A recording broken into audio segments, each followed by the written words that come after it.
Hey guys, welcome to the channel. On this channel we are living, learning, healing, and growing. I want to talk about, is it God?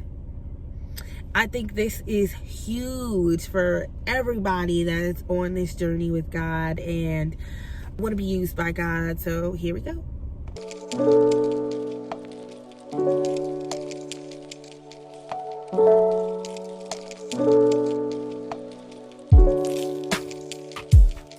The first thing will be like, is it you or is it God?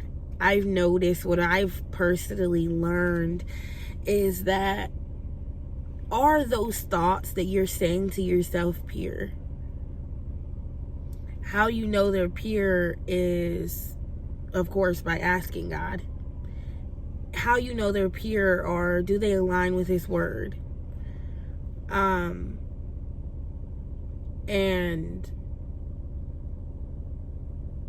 when you know, when you kind of understand that there's the voice of your past, there's the voice of the enemy, there's the voice that's just you, there's a voice of your anxiety, there's a voice of your fear, there's a voice of your guilt, there's a voice of shame.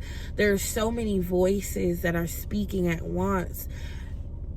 Definitely prayer calms them down, and knowing what is pure and what's unpure, it kind of wavers and separates that Red Sea and kind of just says, well, look, I know this about God. Learning God, really, like learning who God is for yourself. And that's why it comes with time. There's all gonna be, every day you're gonna be learning something, if you're intentional, if you're consistent with your walk with God, if you're true about, hey, I want to do this, I want to learn you, and God will just show you things. And it's not gonna happen overnight. Like that, those two key things right there, I put you on game right there. You knowing who God is shows you His thoughts. At the end of the day, we want to be closer to God. We want to hear God. We want to, and it's an everyday thing. But I am learning myself that the purest thought is God, and your thought, those are all in here. So you meditating on God's word, you meditating in God and His presence is going to reveal things that you didn't even see before. And you're going to know that they're pure. Not only the feeling will bring you peace, but you'll see that it's aligning with God's word, and that also gives you confirmation. Some things will come to your mind and you're like, oh, that matches with that scripture right there. Oh, I'm noticing that that's what James did, and that's what Jeremiah did, and that's what Saul did, and you're putting it together. And I feel like that's how God works, and there's so much to that. But I really just want to tell you that, you know, you have different thoughts, and you identifying which one is which, then that's when you can really remove some and see the one that matters. The one that matters is the purest one. The one that matters is the one that is linked to God, the one that is God. And that just helped me. And then the more, I guess the other key point would be, the more you surrender to God is the more He will show you. The more you crave God, the more He will reveal Himself to you.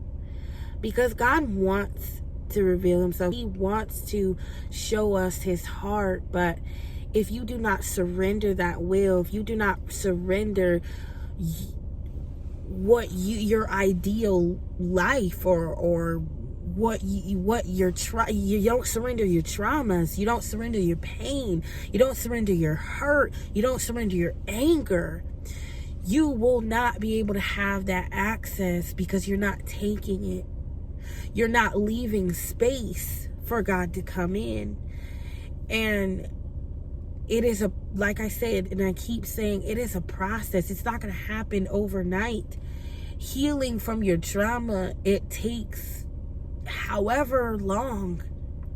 Everybody's different.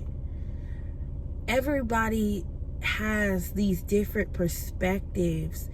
And if you don't allow God to change your mind, change your perspective, change your outlook on life itself, what you've been through, you will never see the goodness he has to offer. You will never see his true love. You will never see how blissful life is, how simple life can be. Yes, life, okay, let me not get it twisted. Life will never be simple, but you can have this certain perspective that, like, I don't have to stress. I'm giving everything to God.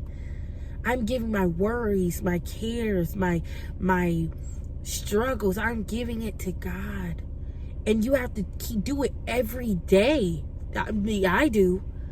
Every day I have to say, I'm giving this anger to you today, God. I'm giving my anxiety to you, God. And as I speak, I'm going to be applying this more in my life, because you have to choose, God. Like in any relationship, you have to choose. You have to choose. You have to choose.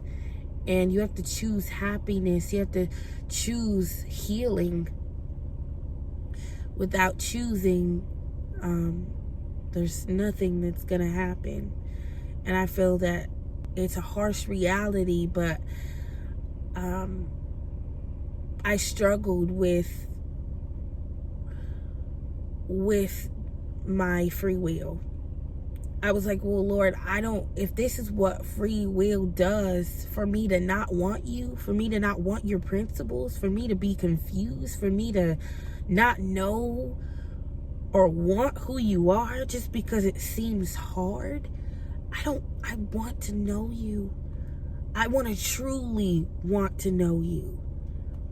And God just shows me that you can't do it on your own. And it is in your nature now, because of the curse that we're under. It is in your nature now to not want or desire what I've set place for you. But as long as you seek me, as long as you desire that for yourself, it is not love to God. Doesn't want to just stuff or his peace, his love, his protection down our throats. What kind of love is that? Just like, give me, make you want me, and make you love me, and make you want to be with me. How is that love? So when I seen it in that perspective, I was like, well, God, make me desire you. Truly desire you, whatever you have to do. And that comes with time, y'all, because even now I find myself being like, God, I don't know what I want. I just know I want your will, because I know it's best. And that comes with truly wanting and desiring and loving God, and it still comes with that want, y'all. That's what I'm trying to say. I'm sorry if I'm repeating too much. But just let God break you down and form you and build you in this season. This is a season of rebuilding, or a season of healing, a season of craving more than just our selfish desires, craving something outside of cars and luxury and houses and loved ones, more people to get us damaged and for us to damage them.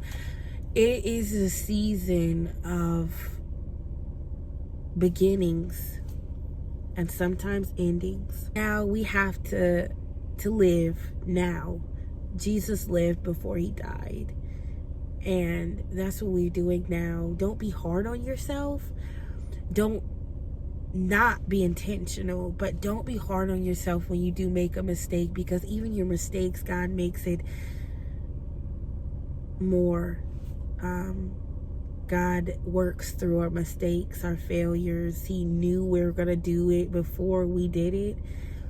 And when you go to God with all your shame, your hurt, your past, everything, I promise you, it is beautiful.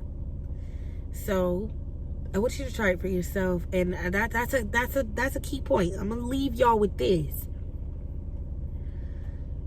Go to God with everything you are uncertain about.